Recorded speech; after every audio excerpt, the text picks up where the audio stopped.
Proyek yang seharusnya memberikan manfaat bagi masyarakat ini diduga dikerjakan melalui penunjukan langsung oleh pihak petinggi di Kabupaten Pali tanpa proses yang transparan.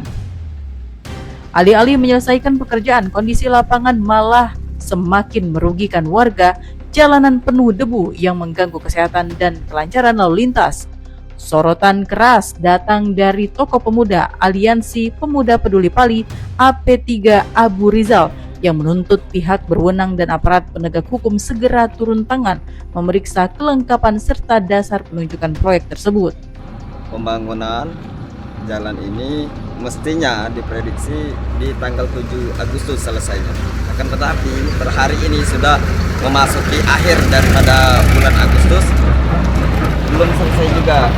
Dan anehnya lagi, pengerjaan belum selesai, akan tetapi kualitasnya juga sudah buruk. Kami meminta daripada ABH untuk segera turun mengusut. Kali ada temuan daripada dugaan mungkin adanya penyimpangan dan lain sebagainya, untuk segera turun ke sini periksa. Ini sangat mengganggu dan merugikan ya? Sangat mengganggu karena tadi saya bilang bahwa ini merupakan urat nadi daripada kegiatan masyarakat Kabupaten Panukal Abab Lumatang Ilir. Mereka juga menyarankan agar pekerjaan dipaksakan selesai dalam waktu terdekat atau diambil alih oleh pihak yang lebih bertanggung jawab agar uang negara tidak hanya terbuang sia-sia. Inilah kondisi jalan penghubung Simpang Raja dan Jerambu Besi yang merupakan jalan provinsi.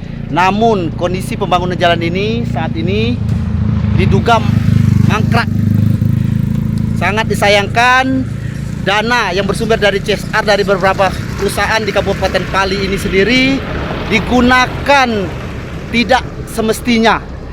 Dana yang begitu besar saat ini, pekerjaan ini belum terselesaikan dan sangat-sangat meresahkan masyarakat dan pengguna jalan di kondisi ini.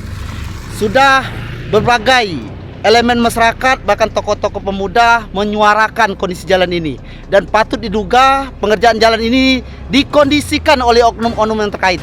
Diharapkan kepada aparat penegak hukum untuk segera menindak tegas dengan kondisi pekerjaan jalan ini sendiri.